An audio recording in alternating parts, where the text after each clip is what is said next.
Assalamualaikum warahmatullahi wabarakatuh.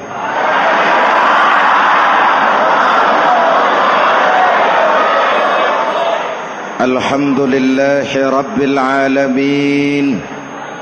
Wassalatu wassalamu ala asyrafil mursalin Sayyidina wa maulana Muhammadin wa ala alihi wa sahbihi ajmain, amma ba'du. Para ulama yang saya muliakan, hadirin hadirat ma'asyiral muslimin yang saya cintai, banyak kita alami perubahan-perubahan yang terjadi, baik perubahan yang menyangkut sosial budaya, lebih-lebih yang menyangkut sosial politik. Yang tidak banyak mengalami perubahan adalah sosial ekonomi. Bahkan angka kemiskinan kita naik menjadi 3/5 dari total penduduk kita hidup di bawah garis kemiskinan, dan 20% diantaranya miskin mutlak. Perubahan-perubahan yang terjadi menyadarkan kita kepada kebenaran Al-Quran ketika Allah menyatakan wa tilkal ayyamu nudawiluha bainan nas. Hari itu kami putar di antara manusia. Ada saat datang, ada waktu pergi. Ada hari lahir, ada saat kembali, ada waktu dilantik, ada saat menyerahkan jabatan. Hari kami putar di antara manusia dan hidup cuma sekadar menunggu giliran. Soalnya kemudian di tengah perubahan-perubahan yang terjadi begitu cepat, what must we do now?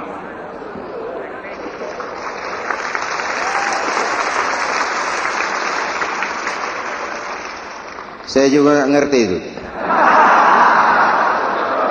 Yang penting kan penampilan. Saudara-saudara kaum muslimin di seluruh tanah air, jadi pemimpin adalah pelayan bagi orang yang dipimpinnya. Okelah, perbaikan ekonomi, pembukaan lapangan kerja baru kita serahkan kepada pemerintah, karena kita percaya mereka orang-orang terpilih belaka yang dipilih dengan kepercayaan akan mampu membawa rakyat keluar dari kesulitan. Amin.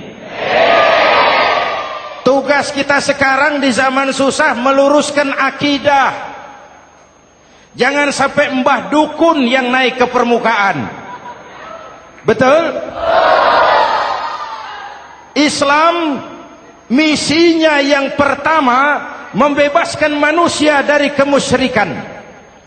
13 tahun Rasul berjuang di Makkah, menanamkan akidah, meluruskan keyakinan, membentuk iman. 13 tahun membebaskan manusia dari belenggu kemusyrikan. 13 tahun menanamkan la ilaha illallah Muhammadur Rasul dengan seluruh konsekuensinya. Kalau saya yakin tidak ada Tuhan selain Allah, saya tidak akan meminta tolong kecuali hanya kepada Allah. Saya tidak akan pernah takut kecuali hanya kepada Allah. Saya tidak akan menggantungkan hidup kecuali hanya kepada Allah. Saya tidak akan minta rizki kecuali hanya kepada Allah. Saya tidak akan melarikan persoalan kecuali hanya kepada Allah. Kalau konsekuen dengan keyakinan ini, mbah dukun nggak dapat tempat.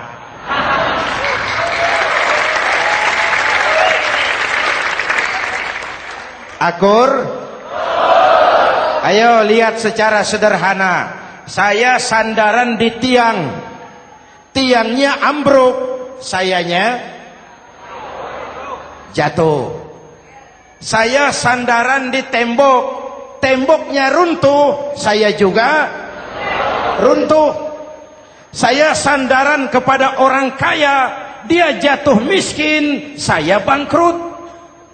Saya sandaran kepada jenderal, dia pensiun, saya selesai.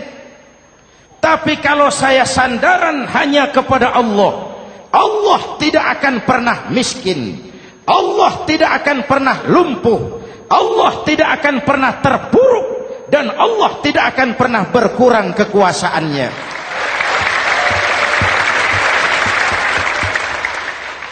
Maka umat Islam, sesulit apapun zaman yang kita hadapi, Allah juga tempat kita bersandar.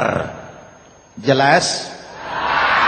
Selama ini kita iman dalam ucapan, tapi sekuler dalam perbuatan. Di masjid ada Allah, di kantor Allah tidak ada, maka korupsi merajalela.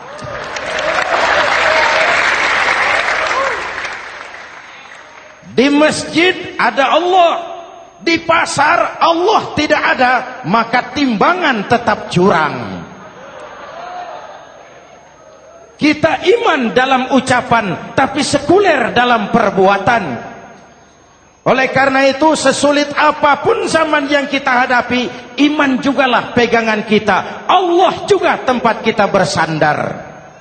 Boleh zaman berubah, akidah jangan sampai goyah. Karena iman kita hidup, untuk iman kita berjuang, dan dalam iman kita ingin kembali menghadap Allah Subhanahu. Selama ini manusia Indonesia kita lebih banyak diisi otaknya, hati sering kosong, agama dangkal, akidah rapuh, moral rendah. Memang kemudian muncul banyak orang-orang pintar, cuma sayang tidak benar. Indonesia kita bangkrut, Indonesia kita terpuruk, Indonesia kita sakit parah kalau diurus orang yang cuma pintar tapi tidak benar. Kita perlu orang-orang pintar, tapi kita lebih perlu orang benar. Jelas? Kalau cuma pintar tapi tidak benar, itu yang sering saya sampaikan, nanti disuruh ngurus beras malah nimbun beras.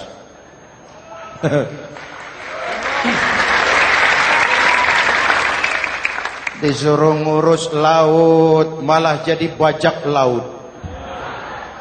Disuruh ngurus hutan rame-rame jadi orang hutan.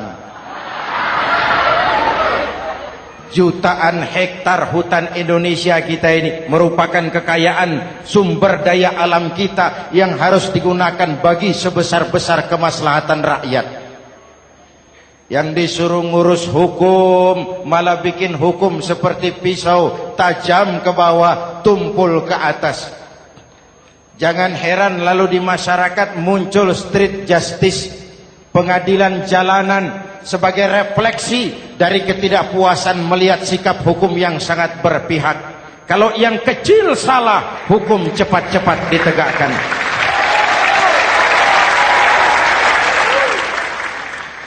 Lihat saja sekarang ini kalau orang terkenal banyak uang punya masalah, antri yang bela. Betul? Tapi saudara lihat si Marsinah di Jawa Timur, si Sengkon dan Karta di Jawa Barat, si Udin Bernas wartawan Jogja terseok-seok mencari keadilan, sampai hari ini urusannya masih remeng-remeng. Kenapa bisa begitu? Jawabannya sederhana, tidak ada fulus. Ada fulus mulus, tidak ada fulus manfus. Betul? Jangan sampai para penegak hukum kita terjebak pada lagu baru, maju tak gentar membela yang bayar. Biar bertentangan dengan nurani, biar bertentangan dengan public opini, biar bertentangan dengan rasa keadilan. Siapa yang bayar, itulah majikan. Mau benar atau salah, belain terus. Kalau seperti inilah hukum kita, mafioso keadilan akan tetap gentayangan. Hadirin yang saya hormati, 13 tahun beliau berjuang di Mekah, meluruskan keyakinan, memantapkan akidah, meneguhkan iman. Dari situ segalanya dimulai, dan ke situ segalanya akan menuju. Intan paling mahal, mutiara paling berharga, tidak lain adalah nilai-nilai keimanan. Kalau itu sudah tergadai, apalagi yang bisa kita banggakan dalam kehidupan ini? Kita merasa harta kita berharga, belum ada artinya ketimbang iman. Kedudukan kita punya nilai pun belum ada artinya ketimbang dengan nilai-nilai keimanan. Itu intan paling mahal, itu mutiara paling berharga. Harta baru ada manfaatnya kalau dilandasi dengan iman. Jabatan dan kedudukan baru terasa gunanya kalau dilandasi dengan keimanan. Kalau jabatan lepas dari iman, yang akan lahir Fir'aun baru. Jelas? Kalau harta terlepas dari iman, yang akan muncul adalah konglomerat Korun. Kalau ilmu pengetahuan terlepas dari nilai dasar keimanan, maka yang akan muncul adalah ilmuwan pelacur yang menyalahkan yang benar, membenarkan yang salah untuk kepentingan pribadi. Dan kondisi seperti itu tidak akan membuat kita makin sehat.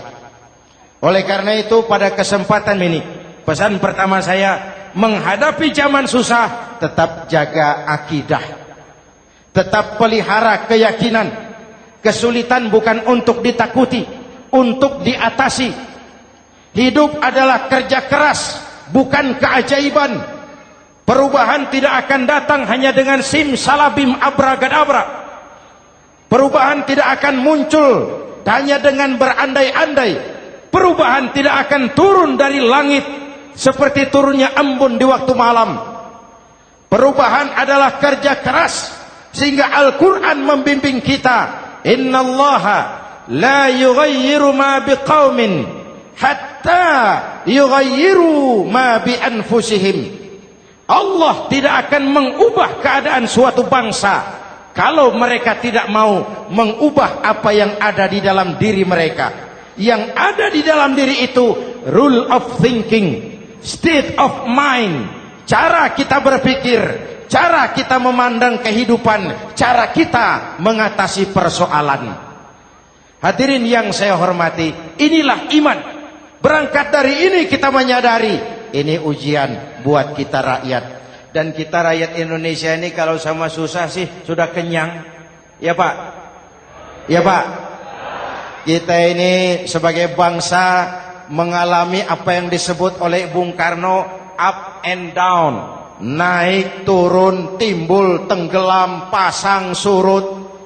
350 tahun dijajah oleh Belanda, kita susah. Berangkat Belanda, masuk Jepang, susah lagi. Pergi Jepang, datang nikah, susah lagi. Lalu kita merdeka, dirongrong oleh berbagai pemberontakan, susah lagi.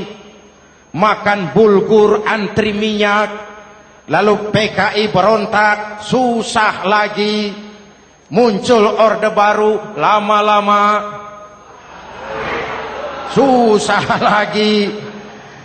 Orde baru selesai, naik reformasi, mulai repot nasi, susah lagi.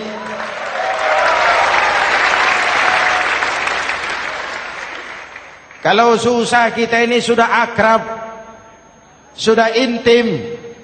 Mestinya kalau sudah susah seperti itu, jangan salah sikap menyikapi kesusahan.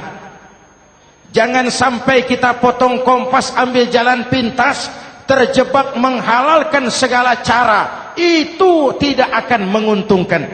Itu tidak akan menyelesaikan. Kalaupun selesai nampaknya penyelesaian sesaat. Dan penyelesaian sesaat bukan penyelesaian yang sebenarnya. Karena itu tetaplah dalam koridor keimanan. Boleh zaman berubah, akidah jangan sampai goyah. Silahkan masa berganti, tapi keyakinan jangan mati. Sekali la ilaha illallah, sampai tetes darah paling penghabisan, tetap la ilaha illallah. Sanggup? 3 orang. Sanggup? 21. Sanggup? Kalau sanggup kita harus konsekuen. Saudara-saudara di seluruh tanah air, misi yang kedua dari Islam setelah membebaskan manusia dari kemusyrikan, membebaskan manusia dari ras diskriminasi, mengikat manusia dengan tali akidah. Sebelum Islam datang, manusia dibedakan oleh warna kulit, manusia dibedakan oleh faktor keturunan, manusia dibedakan oleh faktor harta dan benda. Adalah Rasul yang mengajarkan, innallaha la yanzuru ila suwarikum wala ila amwalikum walakin yanzuru ila qulubikum wa a'malikum. Allah tidak melihat potonganmu, Allah tidak melihat hartamu. Yang Allah lihat itu adalah hatimu dan amal perbuatanmu. Jauh sebelum Amerika teriak-teriak membanggakan apa yang mereka sebut sebagai Declaration of Independence, Nabi sudah mengajarkan kepada kita semua, An-nas kulluhum li Adam wa Adam min turab la fadla li Arabiyyin ala ujamiyyin illa bittaqwa. Seluruh manusia berasal dari Adam. Adam diciptakan dari tanah. Tidak ada kelebihan Arab dengan yang bukan Arab kecuali takwanya. Jauh sebelum Amerika mencanangkan bahwa semua manusia dilahirkan sama, that all men are created equal. Jauh sebelum itu Islam sudah membebaskan manusia dari ras diskriminasi. Apa dalam konteks kekinian menghadapi zaman susah tetap jaga kerukunan? Ya Pak? Ya Bu? Oi Bu? Menghadapi zaman susah tetap jaga kerukunan, baik antar umat seagama, antar umat beragama, maupun antar umat beragama dengan pemerintah. Menjaga kerukunan, jangan saling sikat sikut di antara kita. Sebab kalau sudah rukun, saya ajak berhitung. 1 ditambah 1 sama dengan, itu matematika namanya, hasilnya pasti.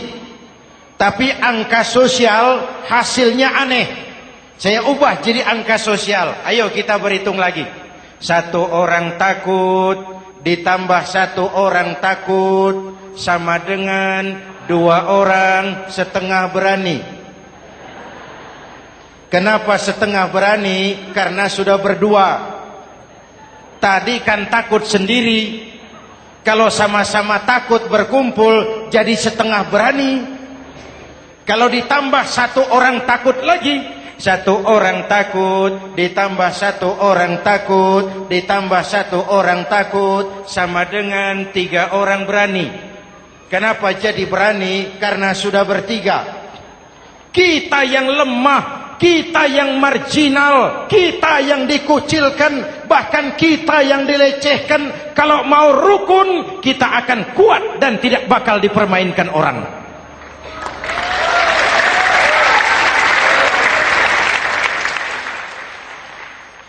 Tapi kalau rukunnya yang satu mau menikam yang lain, saya ajak berhitung lagi. Yuk berhitung yuk. 1 ekor ayam ditambah 1 ekor musang sama dengan 1 ekor musang. Kemana ayamnya? Dimakan musang. Betul nggak nih hitungan? Ayo kita hitung lagi. 1 ekor ayam ditambah 1 ekor musang sama dengan 1 ekor musang. Kemana ayamnya? Dimakan musang. Jadi kalau kita suka kumpul dengan orang yang mau makan kita, selesailah kita.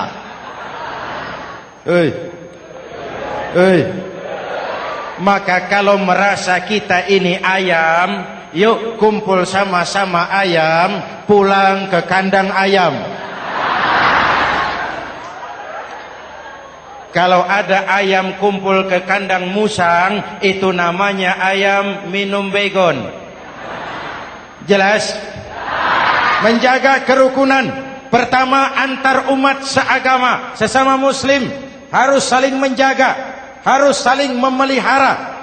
Baik dia muslim yang jadi kapolri, baik dia muslim yang jadi kasat, baik dia muslim yang jadi pengusaha, baik dia muslim yang jadi petani, nelayan, guru, semua komit menjaga semangat kebersamaan, rukun antar umat seagama. Jelas? Jelas? Hadirin yang saya hormati, atas dasar itu saya ingatkan kembali, kita semua ingin persoalan terorisme dilepaskan kaitannya dari agama manapun. Tidak ada kaitannya terorisme dengan Islam, dengan Kristen, dengan Hindu, dengan Buddha. Tidak ada kaitannya terorisme dengan pondok pesantren.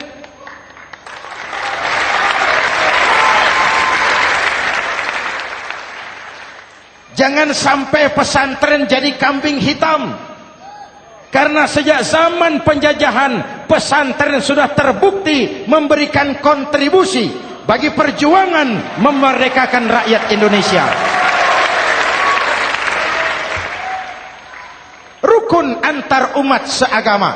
Yang kedua, rukun antar umat beragama. Islam ini rahmatan lil. Jangankan manusia walaupun berbeda agama, binatang saja dihormati. Ada hadis, fa iza zabahtum fa ahsinuz zibhata. Kalau kamu menyembelih hewan, sembelihlah dengan cara yang terbaik. Jangan menyembelih ayam dengan pisau tumpul. Itu namanya tidak berperi kebinatangan. Yang kecil lagi, saudara buka babul istinja, makruh buang air kecil di tanah yang berlubang. Sebab apa? Pertama, menjaga kesehatan. Siapa tahu di lubang yang saudara buang air kecil itu ada gas beracun. Kalau tidak, melindungi binatang yang ada di dalam lubang. Siapa tahu di lubang yang saudara buang air kecil itu ada semut sedang rapat membahas terorisme. Apa dosanya lalu mati dikencingi? Ini namanya rahmatan lis semut. Binatang saja dilindungi. Maka perbedaan agama tidak harus menyebabkan kita bertolak belakang. Perbedaan agama bukan alasan untuk saling bermusuhan. Apalagi kita sudah menyadari tentang kemajemukan kita, tentang kebinekaan kita, tentang keragaman kita. Rukun antar umat beragama. Saling menghormati, saling menghargai, tapi tetap dalam batas lakum dinukum. Lalu rukun antar umat beragama dengan pemerintah. Hadirin yang saya hormati, yang benar kita dukung, yang salah kita perbaiki dan kita tegur menurut cara-cara yang diajarkan oleh agama kita. Dan sholat berjamaah, pendidikan bernegara yang paling bagus. Tadi kita sholat ada imam, ada makmum, betul? makmum wajib ikut imam kalau imam benar sholatnya. Rakyat wajib ikut pemimpin kalau pemimpin benar mimpinnya. Masyarakat Islam ini loyal. Masyarakat Islam ini bukan pemberontak. Masyarakat Islam ini taat dan setia. Kapan? Kalau imamnya benar. Imam takbir, makmum. Imam ruku, makmum. Imam i'tidal, makmum. I'tidal. Imam sujud, makmum. Tapi kalau imam keliru, mestinya imam ruku malah sujud. Salah imam ini.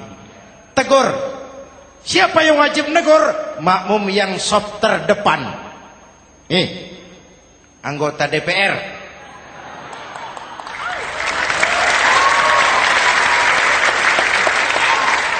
Ini wakil-wakil makmum ini, saf di depan ini. Kalau imam keliru mereka paling tahu.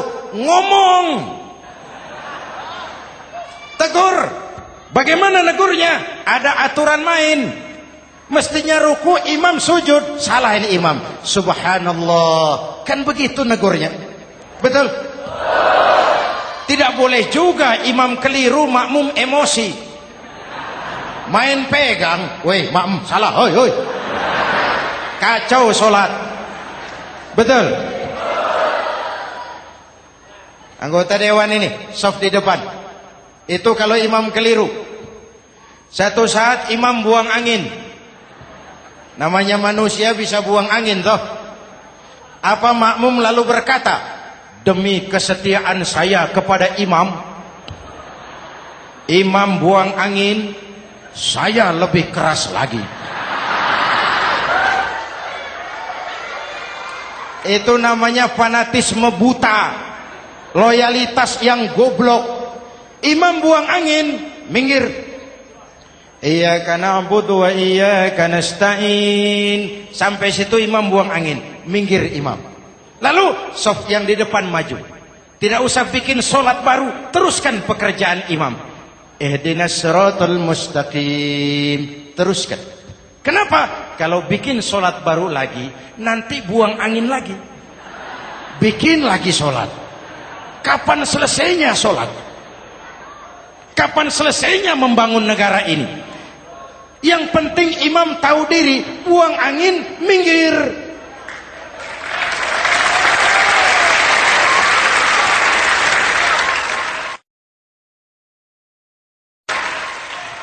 Ini kacaunya solat berjamaah kita sekarang. Kacaunya negeri kita sekarang. Banyak imam sudah buang angin, gengsi. Diam aja merasa nggak punya salah. Dikasih tahu sama makmum, imam tadi buang angin ya, malah jawab sedikit. Apa kalau sedikit lalu tidak batal solat itu? Mekanisme kehidupan sosial yang diatur lewat tuntunan solat berjamaah. Sehingga Nabi berpesan, kun imaman muta'an au ma'muman muti'an fala takun thalisan jazu'a. Kalau jadi pemimpin, jadilah pemimpin yang ditaati. Kalau jadi makmum, jadilah makmum yang mentaati. Jangan jadi golongan ketiga pemecah belah. Di depan tidak jalan, di belakang takut, ditaruh yang di tengah, di depan didorong, yang belakang ditendang. Ini namanya biang kerok. Saudara-saudara, dari uraian singkat ini saya ambil beberapa catatan pokok. Pertama, kalau ada intan paling mahal, kalau ada mutiara paling berharga dalam hidup kita, itu tidak lain adalah karena keyakinan. Hidup jadi indah, hidup jadi berharga, hidup jadi berarti kalau didasari atas sebuah keyakinan. Dan keyakinan itu tidak lain adalah nilai iman kita, akidah kita kepada Allah Subhanahu wa taala. Yang kedua, tetap menjaga kerukunan. Sesulit apapun zaman yang kita hadapi, kita tetap harus menjaga semangat kebersamaan. Kita harus tetap menjadi lem perekat yang menjaga keutuhan, baik sebagai bangsa maupun sebagai umat. Perbedaan adalah wajar, harus dihormati sebagai ciri kehidupan berdemokrasi. Tapi jangan perbedaan menjadi sebab kita bermusuhan, dan jangan perbedaan menyebabkan kita saling berpecah belah. Hormati perbedaan, jangan perbedaan dipandang sebagai permusuhan. Dengan akidah yang kuat dan kebersamaan yang kokoh, ayo kita hadapi kesulitan, kita atasi kesulitan, dan dengan kerja keras untuk menyongsong hari esok yang lebih pasti. Mari kita Fatihah, semoga Allah memelihara kita bangsa Indonesia. Ala hadhihi niyah wa ila hadratin Nabi. Al-Fatihah.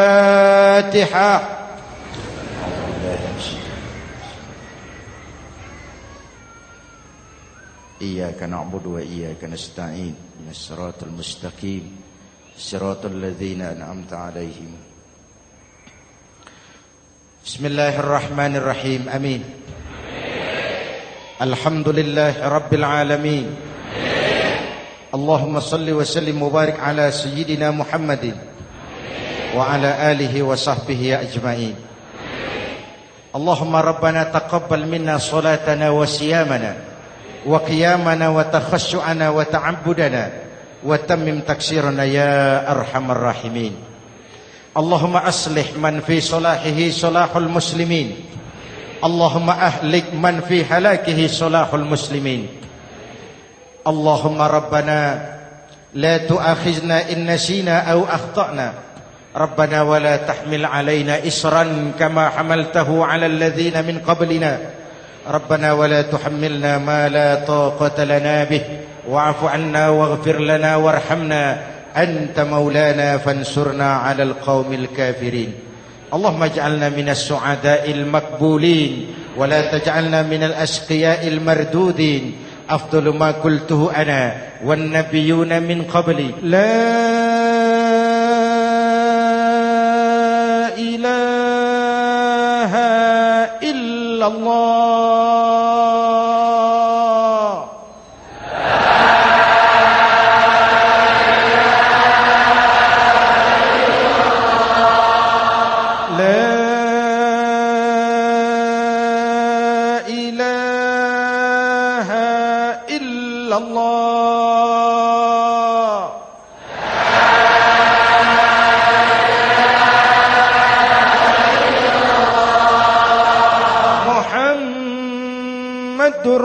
Rasulullah.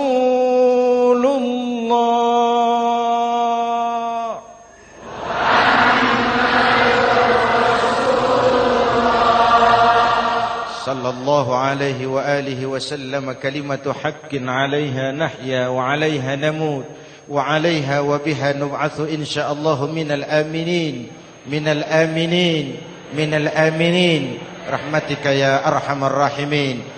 Sallallahu ala sayyidina Muhammad wa ala alihi wa sahbihi ajma'in. Ana rabbika rabbil izzati amma yasifun.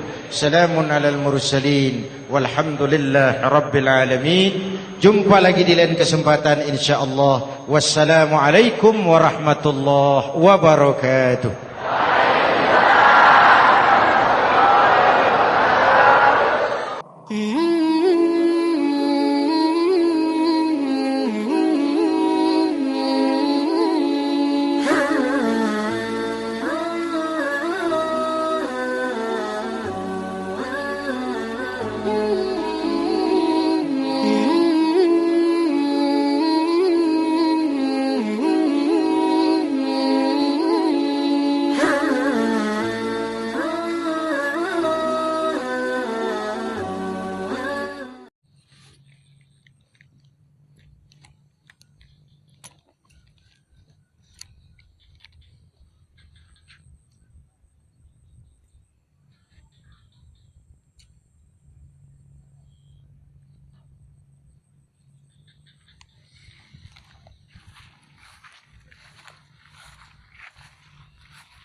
Oke, itu ada yang makan.